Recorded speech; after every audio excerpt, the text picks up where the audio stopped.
Welcome, ladies and gentlemen, to this video where I give you the uncut truth about how you can increase your views on YouTube. Whether you're a small channel, you're just starting out, or you are a massive channel and you are looking to multiply the growth of your channel. So the truth is, if you're a massive channel, to address that first, is if you have a back catalog of videos that, depending on the niche you're in, if you have, 5K, 10K views per video, and that's good for you, depending on the niche you're in, and if you, sell a product or service and you generate, a considerable amount of business through those videos at, around 5 to 10K views per video, the truth is, at that level, there's definitely room to, take every single one of those videos on your channel and, triple the growth of them. Or, some videos you can even 10x the growth of them, just in their current state. And it's more likely for the videos that are gaining views every hour still. So those are considered evergreen videos. So, a video you uploaded 2 years ago or a year ago, or, even 3 months ago, whatever it may be. If those videos are still getting views every single hour, there's an opportunity there to, potentially dig a little bit deeper and to solidify some parameters to essentially just slingshot that video forward to get additional traction in a short amount of time. And in this video, I'm going to tell you how to do that. So that's for the 5 to 10K views per video, in the specific niche, whether you have a product or service that you sell, or you're just looking to, grow your channel doing whatever you do in your niche. If you're a channel that has, 100K, 200K views per video, and you still have evergreen videos, the same applies. So the views are only relative. Obviously, there's, a degree of market share available in the niche, and there's, a degree of receptive audience that will actually, find your content and where you can actually dig into that market. But the truth still holds that if you have those evergreen videos and they're on your past back catalog of videos and they're still gaining views every single hour, there's an opportunity to capitalize on those, at scale, where, it's definitely in the realm of, 3 to 6x growth of your channel. And you could do this in probably a month's time, depending on the resources and specific direction that you have outlined and the action that you take. So, this is definitely in the realm.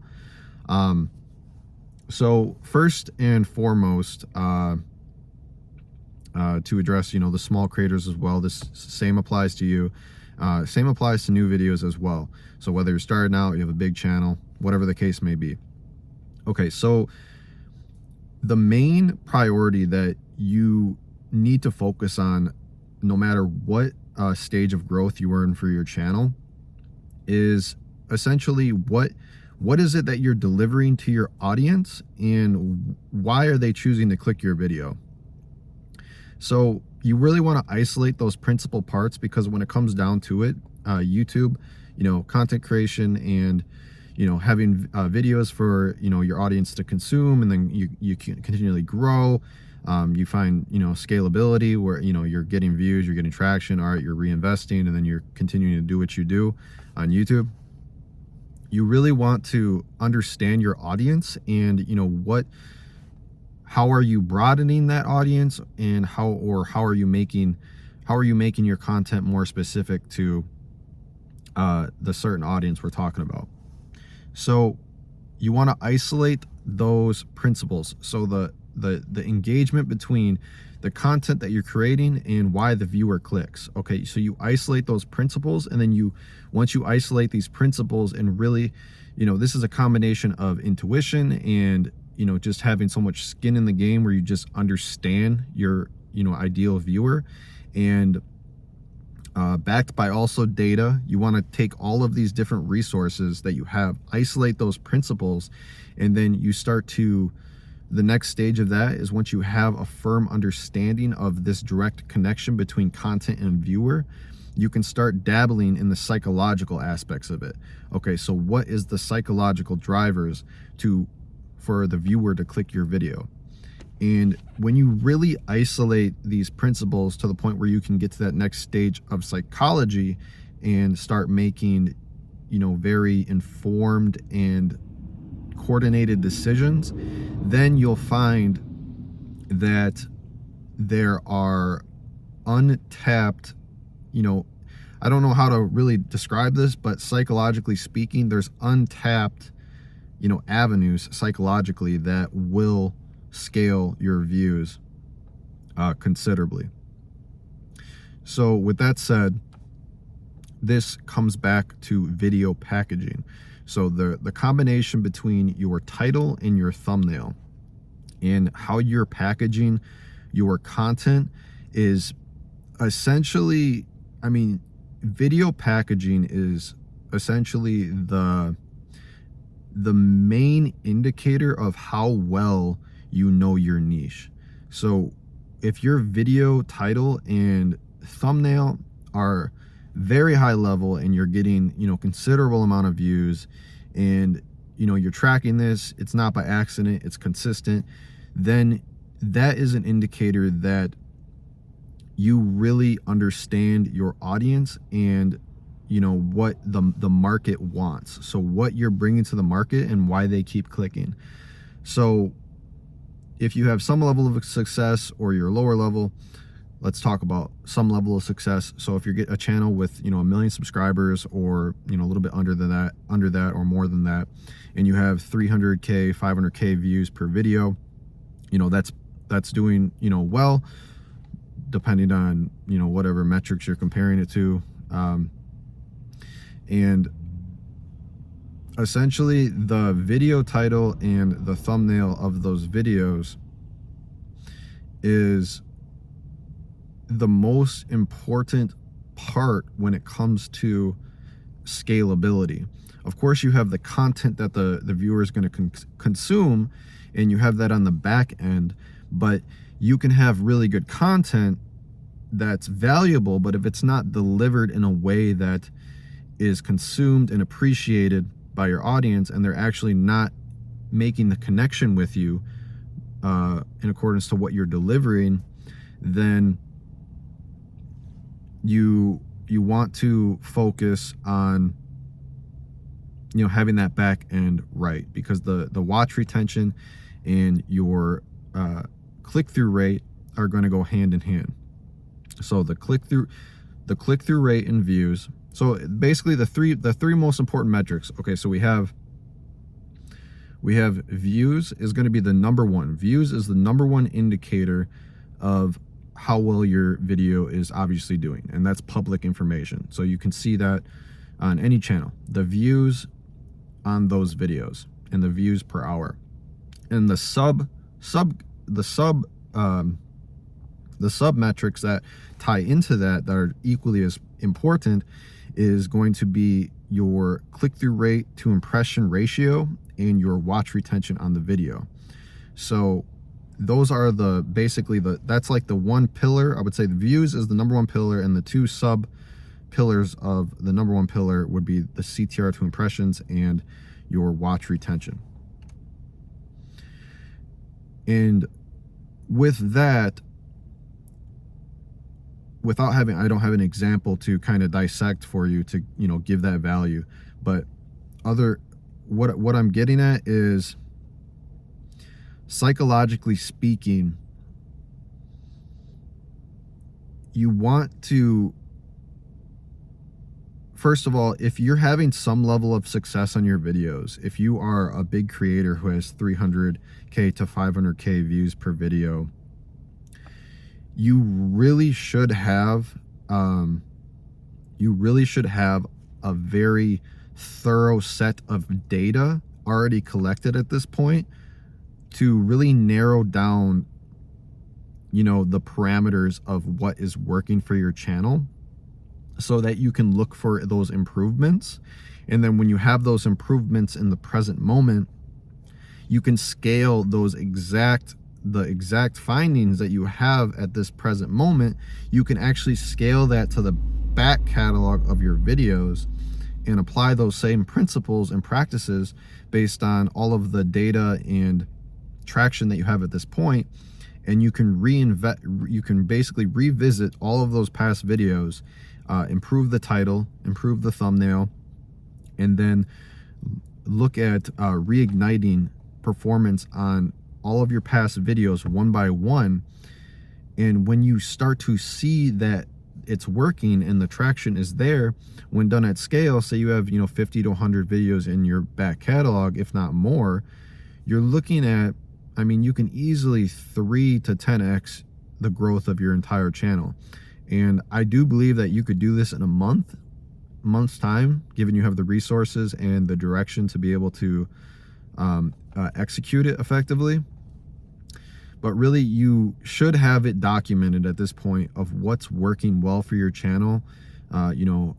Whether you have a team or you're independent. Usually if you're bigger creator and you have some level of traction, you're going to have obviously a team.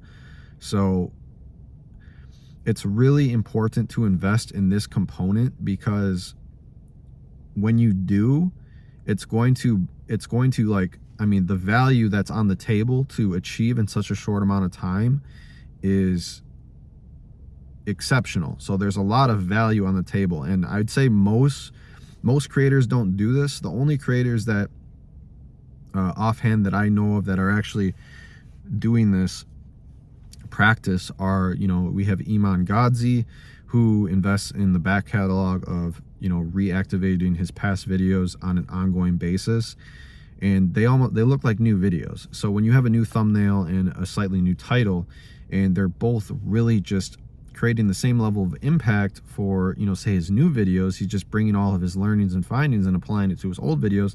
They look like new videos.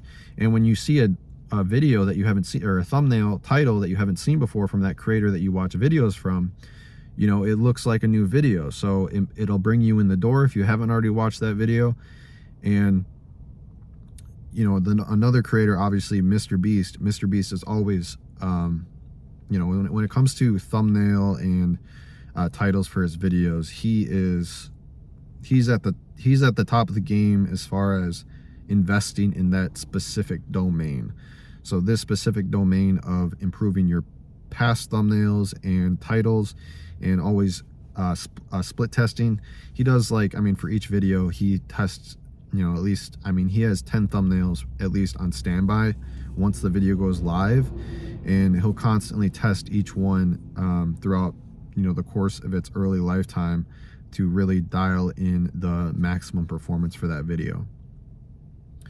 And if you didn't see, his recent face expression, where he was, he had his mouth open on a lot of his videos and he had this excitement face. Well, he switched over to just a smile with his teeth, and he actually